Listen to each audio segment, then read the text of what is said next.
Saudações! Vamos dar início a mais uma aula do nosso estudo aprofundado da doutrina espírita. Estudo aprofundado da doutrina espírita, livro 1, Cristianismo e Espiritismo. Módulo 2, O Cristianismo. Roteiro 1, Nascimento e Infância de Jesus. Previsões sobre a vinda de Jesus. No Velho Testamento encontramos algumas profecias que anunciavam o advento do Cristo. Em relação às previsões sobre a vinda de Jesus, é preciso que nós compreendamos que no mundo espiritual houve uma grande organização para preparar a Terra para a vinda de Jesus. E dentro dessa organização, também a comunicação entre as esferas superiores e nós aqui no mundo terreno foi necessária para que a humanidade fosse sendo preparada para essa chegada. Isso fica traduzido através de próprias passagens da Bíblia. Os profetas foram os porta-vozes da vinda do Messias. Em Zacarias, capítulo 9, versículos 9 a 10, encontramos o seguinte: Alegra-te muito, ó filha de Sião, exulta, ó filha de Jerusalém, eis que o teu rei virá a ti, justo e salvador, pobre e montado sobre um jumento, sobre um asninho, filho de jumenta. E ele anunciará paz às nações, e o seu domínio se estenderá de um mar a outro mar, e desde o rio até as extremidades da terra. Em Números, capítulo 24, versículo 17, encontramos o seguinte: Vê-lo-ei, mas não agora. Contemplá-lo-ei, mas não de perto. Uma estrela procederá de Jacó. De Israel subirá um cetro que ferirá as têmporas de Moabe e destruirá todos os filhos de Sete. Em Isaías, capítulo 7, versículo 14, encontramos: Portanto, o Senhor mesmo vos dará um sinal. Eis que a virgem conceberá e dará à luz um filho, e lhe chamará Emanuel. Em Isaías, capítulo 9, versículos 6 a 7, encontramos o seguinte: Porque o menino nos nasceu, um filho se nos deu, o governo está sobre os seus ombros, e o seu nome será Maravilhoso Conselheiro, Deus Forte, Pai da Eternidade, Príncipe da Paz, para que se aumente o seu governo e venha a paz sem fim sobre o trono de Davi e sobre o seu reino, para o estabelecer e o firmar mediante o juízo e a justiça, desde agora e para sempre. O zelo do Senhor dos Exércitos fará isto. Como relata Emmanuel na obra Caminho da Luz, nós vemos então uma série de profetas, como esses agora que nós apresentamos, relatando a chegada do Messias, preparando o ambiente, preparando o povo hebreu para receber aquele que seria o porta-voz da lei de amor. Isso é importante porque no próprio Novo Testamento vamos encontrar mais uma vez esses fenômenos mediúnicos servindo de mecanismo de anúncio, de aviso, de preparação. Isso está traduzido com o anúncio do anjo Gabriel a Maria de Nazaré, quando informa a ela que ela conceberia o Salvador. Isso também demonstra toda a organização do plano espiritual para que houvesse a chegada de Jesus. Tópico 2. O nascimento de Jesus. A gestação de Maria aproximava-se do final, quando o imperador César Augusto ordenou se realizasse o recenseamento do povo judeu. Então Maria, já grávida, aliás, já perto de conceber, ela precisa se deslocar juntamente com José para participar, para ser submetida ao censo determinado pelo governador daquela região. Isso fez com que ela precisasse se deslocar para a cidade de Belém. O momento do nascimento de Jesus foi percebido por pastores que se encontravam nas proximidades de Belém. E os fenômenos mediúnicos que envolvendo o nascimento de Jesus não param de explodir, de acontecer ali na região de Belém, porque os pastores que estavam próximos ali, nas cercanias da cidade com suas ovelhas, veem então a aproximação de um anjo que anuncia a chegada do Salvador. Então eles são compelidos, são levados a encontrar o nascimento de Jesus e contemplar aquele momento de tamanha importância para a humanidade. Alguns podem até pensar que houve um infortúnio no nascimento de Jesus, já que Jesus chega a Belém, sua mãe ainda no ventre de Maria, e eles não conseguem nenhum local para os abrigar. Mas a realidade é que havia, dentro do plano espiritual, também um planejamento sobre a importância do local onde Jesus deveria nascer. A significação elevada de que Jesus nasce sem amparo, sem abrigo, porque isso iria demonstrar a condição humilde de Jesus. Não só isso, que o Salvador, que era propalado nas profecias, ele iria chegar não num palácio, não cercado de ouro, não com vestes de seda, mas sim, iria chegar numa humilde choupana, onde os animais ali se alimentavam e repousaria pela primeira vez sua cabeça numa manjedoura, que era o local onde era servido o alimento, o feno, o que era usado na alimentação dos animais. Então Jesus, ele vem, e precisamos entender que isso fazia parte do planejamento espiritual, vem numa condição de humildade. Ele vem para demonstrar que ele não seria o Senhor do mundo material, mas sim que ele aqui chegaria na condição humilde para ser o Senhor da espiritualidade, o Senhor do reino de Deus. Todos os evangelhos, eles trazem relatos sobre o nascimento de Jesus, cada um sobre uma ótica, cada um com maior ou menor detalhe. Mas também apresenta a questão da figura dos reis magos. E quando nós entendemos reis magos, precisamos compreender que se tratavam, na verdade, de sábios, se tratavam também de profetas que haviam percebido, haviam confirmado a chegada do rei dos judeus. Acontece que os reis magos, quando vão estar com Herodes, causam em Herodes uma grande preocupação, porque a chegada de um rei significaria que Herodes perderia o seu trono, significaria um rival, alguém que afastaria Herodes da sua condição de governante.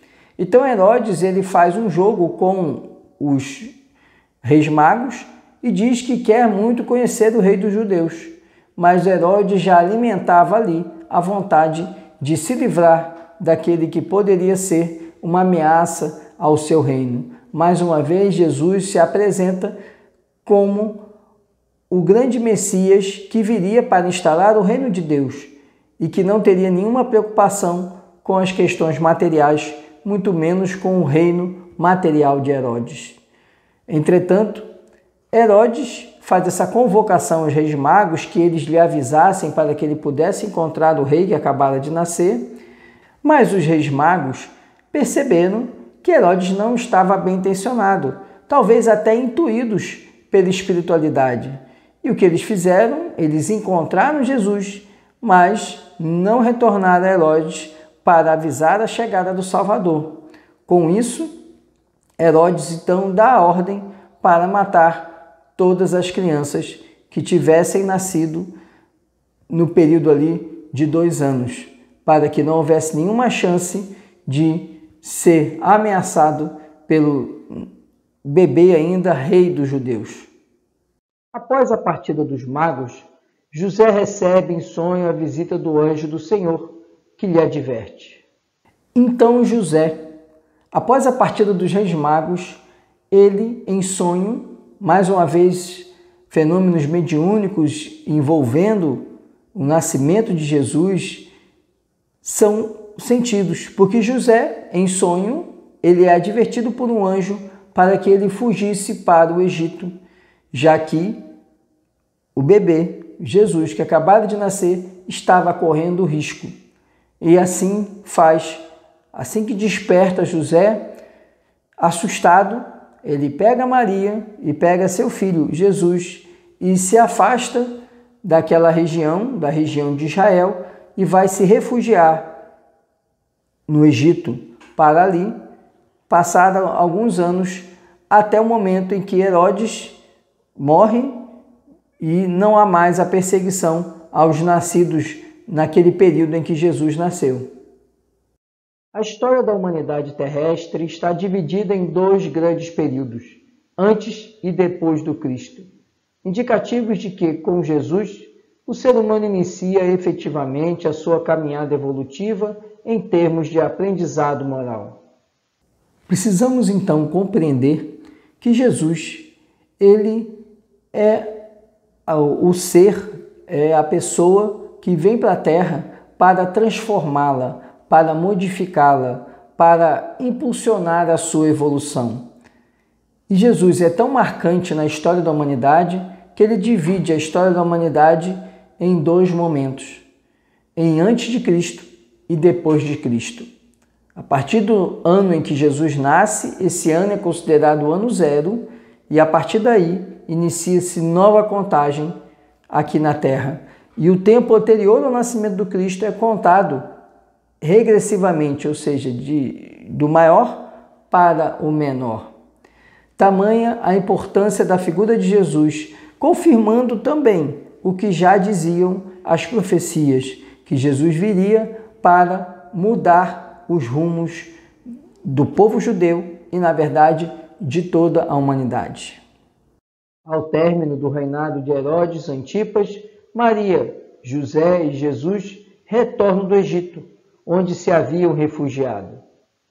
Então, a partir do momento em que Herodes ele falece, o decreto real dele se encerra, não há mais a perseguição e a mortandade das crianças que tivessem nascido em determinado período, e assim o que nós vemos é que Jesus, José e Maria retornam do Egito e vão para a região de Nazaré, onde Jesus ele cresce.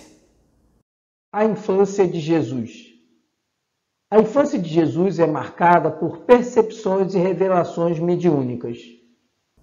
Durante a infância de Jesus, são narrados alguns fenômenos que demonstram a excessitude, que demonstram a grande elevação espiritual de Jesus.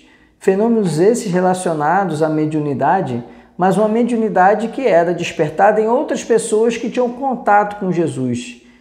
Ou seja, a aproximação do espírito elevado de Jesus fazia com que as pessoas percebessem essa intensidade de sua pureza espiritual. Um dos casos narrados está justamente no Evangelho. Esse caso se refere a quando Jesus foi ser batizado. Então ele é levado a um templo e nesse templo um homem de nome Simeão, um ancião, ele percebe que aquela criança é o Messias. Isso é narrado de uma maneira muito bela pelo espírito Humberto de Campos, na obra Boa Nova, em que Simeão ele pega Jesus nos braços e ele é tocado pela alegria de estar ali carregando, estar segurando o Messias, estar segurando aquele que viria para iluminar as consciências. Então ele pergunta a Jesus, conversando ali com um bebê de dias de nascido, por que ele veio numa família tão humilde, onde que ele iria morar, o que seria dele? E, segundo Humberto de Campos relata, Jesus então bate carinhosamente no peito de Simeão. E depois, pouco tempo depois, Simeão desencarna e então entende que aquele gesto daquele bebê se referia que Jesus não veio habitar em construções, mas sim veio habitar no coração do homem. E essa passagem demonstra essa questão dos fenômenos mediúnicos. Essa situação também é relacionada no Evangelho de Lucas, mas não com esse detalhe, essa sutileza desse detalhe apresentado por Humberto de Campos. Outro aspecto que precisamos entender é que a mediunidade não era relacionada a Jesus, porque Jesus não precisava ser médium. Médium é aquele indivíduo que é um intermediário. Jesus é espírito puro e, portanto, ele não precisa de intermediários entre ele e as esferas superiores, nem entre ele e Deus. Ele contacta diretamente a espiritualidade e com ela intercambia naturalmente. A mediunidade é uma característica em que o homem ele pode servir de intermediário. Jesus não se coloca e não se presta esse papel de intermediário, porque ele mesmo diz que ele vem para mostrar o verbo, ele vem para ser o caminho, a verdade e a vida, e portanto não pode ele ser colocado na condição de médium. Jesus sim, na sua grande intensidade espiritual, promove os fenômenos diretamente, e isso precisa ficar muito claro. Aos 12 anos, Jesus surpreende a todos, inclusive aos seus pais, quando dialoga com os doutores da lei. Essa característica elevada de Jesus fica patente quando aos 12 anos ele vai para Jerusalém e ele entra no templo e começa a conversar com os grandes sacerdotes e demonstra ali uma profunda sabedoria, demonstra um grande conhecimento das Escrituras que não era esperado de uma criança de 12 anos. Isso revela exatamente essa qualidade da elevação espiritual de Jesus, com um grande avanço moral e um grande avanço também no aspecto do conhecimento. Permanece a incógnita para os historiadores e para todos nós os acontecimentos da vida de Jesus ocorridos entre os seus 13 e 30 anos. Muito se especula do que teria acontecido com Jesus dos 13 aos 30 anos, porque o último relato que se tem ali da infância de Jesus remete a essa questão dos 12 anos, quando ele vai ao templo em Jerusalém. E depois Jesus já surge nos evangelhos com 30 anos. Emmanuel, então, ele esclarece isso na obra A Caminho da Luz. Não quer dizer que ele esclareça, perdão, na verdade ele afasta alguns rumores. Ele coloca que Jesus não teria necessidade de estar no meio dos sumérios para adquirir sabedoria, porque Jesus já é um espírito puro e, portanto, sábio ao extremo. Mas ele diz que Jesus, ele foi se preparando para a sua jornada, para a sua missão, denotando que tudo o que aconteceu dos 13 aos 30 anos serviu de alguma forma para preparar Jesus, e que pouco importa essa especulação a respeito de onde ele esteve ou o que ele fez, porque o que importa é que Jesus foi se fortalecendo, foi crescendo para estar pronto para, a partir dos 30 anos, dos 30 aos 33 anos, traçar ali o caminho que seria a guinada nos rumos da humanidade. Em todos os momentos da vida do Cristo, um fato se evidencia. Ele sempre dá a César o que é de César e a Deus o que é de Deus. Evangelho de Mateus, capítulo 22, versículo 21. Neste sentido, submete-se ao batismo proposto por João Batista.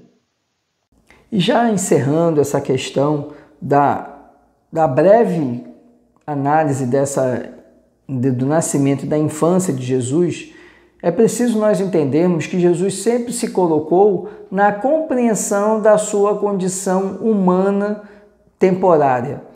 E apesar de ser o governador espiritual da terra, Jesus em nenhum momento ele se coloca como uma condição de Senhor Supremo. Muito pelo contrário, ele se reveste dessa condição humilde e se mantém na condição humilde durante toda a sua jornada terrena. Dentro disso, ele sempre, como coloca o texto, ele sempre dava a César do que é de César. E por isso que ele se submete ao batismo por João Batista, porque ele entende que João Batista veio preparar o caminho para a sua jornada. João Batista veio abrir o caminho, veio organizar ali, preparar o povo hebreu para a vinda do Messias. E por isso que ele se submete ao batismo, reconhecendo que o seu papel ali era de fazer as profecias serem confirmadas. E ele então se coloca nessa condição humilde e assim realiza e se submete ao batismo. Esse era o nosso conteúdo da aula. Agradeço muito sua atenção, desejo um excelente estudo e nos encontramos na próxima aula. Muita paz e muita luz.